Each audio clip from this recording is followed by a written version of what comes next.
Yo, what's up, guys? It's King Sean here, and day one of the NFL draft is over. Well, ended last night, obviously.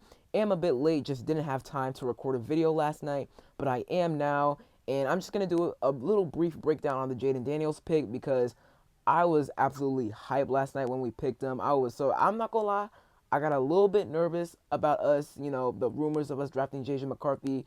The odds were kind of going up a little bit, but like as the draft, was about to begin, I was like, okay, it's most likely going to be Jayden Daniels, and it was Jayden Daniels. I'm super excited to have him on my team. Obviously, his traits are absolutely amazing. He has a pretty solid deep ball, pretty solid arm talent. Like I said, I think Drake May has the better arm talent, but Jayden Daniels, he's our quarterback now. I'm gonna, follow him. I'm gonna root for him no matter what. Great speed, great athleticism. He had his press conference today. He said some really good things in his press conference. He looked really excited when he got drafted. Him and his parents. I'm pretty sure his mom, even said left hands up. Who are we, the Commanders? After he got drafted, I'm pretty sure ABC interviewed him.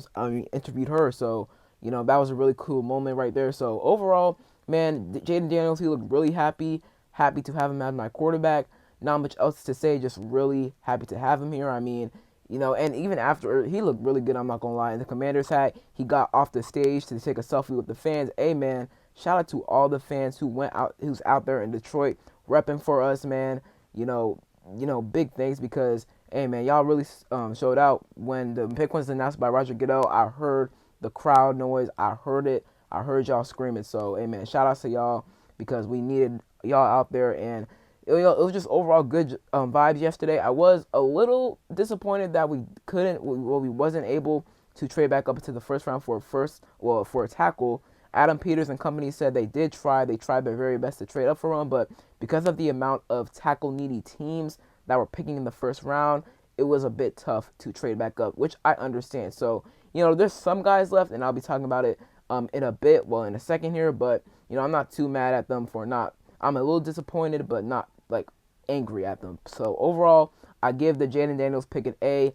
I absolutely love it. So now let's move on to talk about some day two draft targets. All right, so I'm going to be using the PFN mock draft simulator to help me out a little bit. I was going to use PFF, but I ran out of, attempts to draft. So we're going to be using PFN here. So we have a lot of options, and I'm not going to lie, I'm surprised a lot of players that are still on the board did not go in the first round, like Cooper DeJean. I honestly thought he would go like top 20, top 25. We also have Adonai Mitchell. He had, there were some problems with him that came out before the draft, like he has diabetes, which I don't think that should be much of a problem. I mean, Mark Andrews, he has diabetes, and he's just fine in the NFL. So, I don't think diabetes for AD Mitchell should be, too much of a problem for him. And then Kool-Aid McKinstry, Jackson Power Johnson, those are also some guys that I thought would go first round. Not really surprised JPJ fell out because they're on a lot of center needy teams in the first round, but kind of surprised that Kool-Aid fell out. So that was a bit of a surprise for me there. Nate Wiggins even snuck into the first round, the end of the first round to the Ravens, so that's good for him there. But kind of surprised Kool-Aid fell out. But here are our options at 36. My top options, we didn't trade back up to the first round for a tackle. So for me, my top options would be Patrick Paul, Kool-Aid McKinstry, and then a wide receiver, whether that's AD Mitchell, maybe you could say Ladd McConkey, sorry, but I feel like he's a really good shifty wide receiver, great route runner, but I feel like we need a bigger body. So my top three receiving options probably in the second round will be Keon Coleman, AD Mitchell, and then maybe another guy. I mean, you could say Ladd McConkey. I would not mind if we were to draft him at all, but my top two really are Keon Coleman and AD Mitchell. Guess I wouldn't mind taking Jalen Polk in the second round as well, but I feel like we can get him maybe in the third round with like the 67th or 78th overall pick. By the way, our picks today, we have pick number 36, 40, 67, 78, and 100. So, and also, it was, I don't know if y'all saw it last night, but Jayden Daniels was on IG Live with Brandon Ayuk. So, hey, maybe that could mean something. And the 49ers did draft Ricky Pearsall. So that definitely means something. That definitely means, okay, this is our backup plan. Or, we know we're going to trade Deebo Samuel or Brandon Ayuk. So we just want to be prepared. So that's why we're drafting Ricky Pearsall at 31. So we'll see what happens with them. But if Ayuk does become available,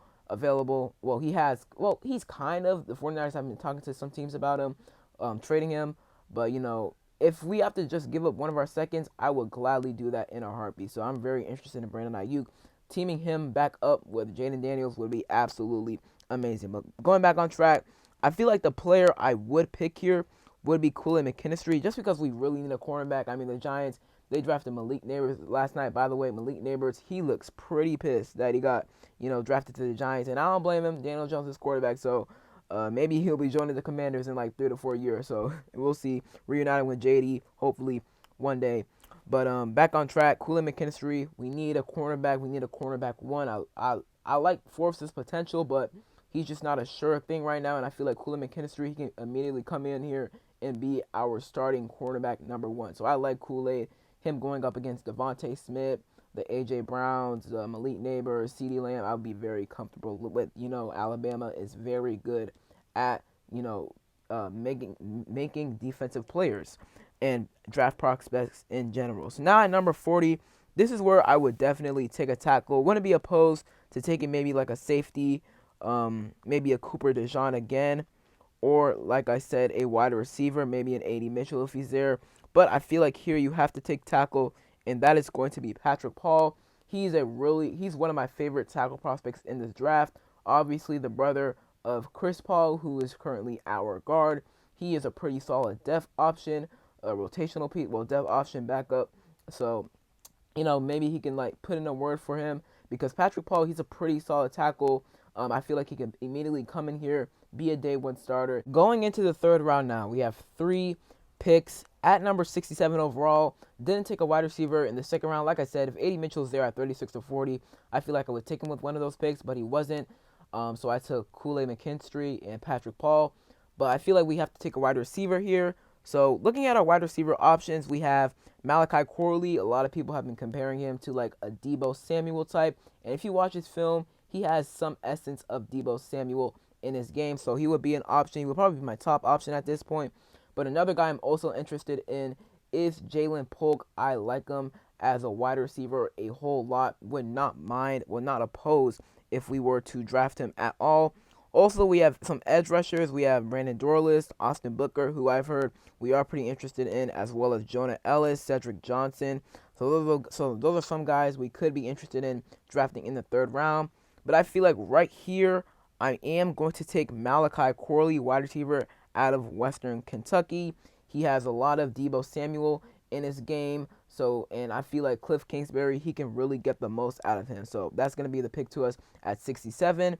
At 78 right here, I feel like here I'm going to go with a tight end here, because, tight end, we signed Zach Ertz to a 1-year deal. We released Logan Thomas obviously early this offseason. Signed Zach Ertz to a 1-year deal.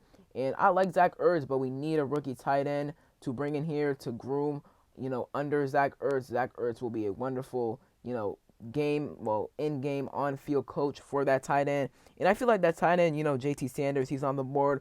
I don't think he'll fall this far. I think he'll go like late second, early third round. But he's not as high as on some teams' boards, I've heard. So he could fall this far. We'll see.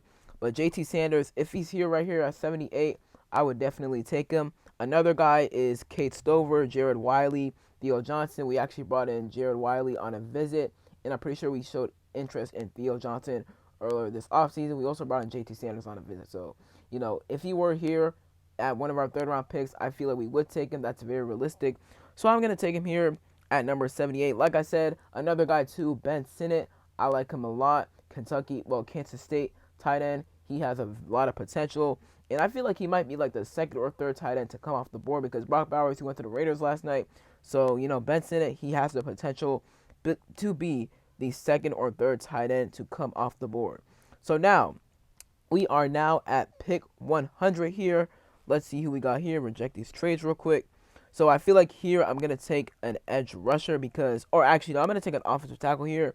Specifically a right tackle to maybe sit behind Andrew Wiley for a couple of games, and once he's ready to start, we can start, because I'm not sure if I'm 100% comfortable with Andrew Wiley going into the season as our starting right tackle. I guess I wouldn't mind it for a couple of games, and then once the guy's ready, once we feel like he's ready, we can put him in, see what he's got. And I feel like that guy for us could be Blake Fisher or Delmar Glaze.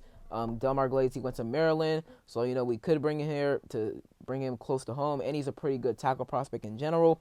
But I am going to take Blake Fisher here because he is a pretty solid right tackle prospect, and I do like him a lot. All right, I really do like him a lot. So that is the day 2 mock draft, and I showed you guys some other draft prospects, well, day 2 prospects as well that we could also be targeting. So that is it for today's video. Hope you guys enjoyed. If you did, leave a like down below, subscribe, turn on notifications. I'll be reacting instantly to every single pick we make tonight, so stay tuned for those. And other than that, it's been King Sean, and I'm out. Peace.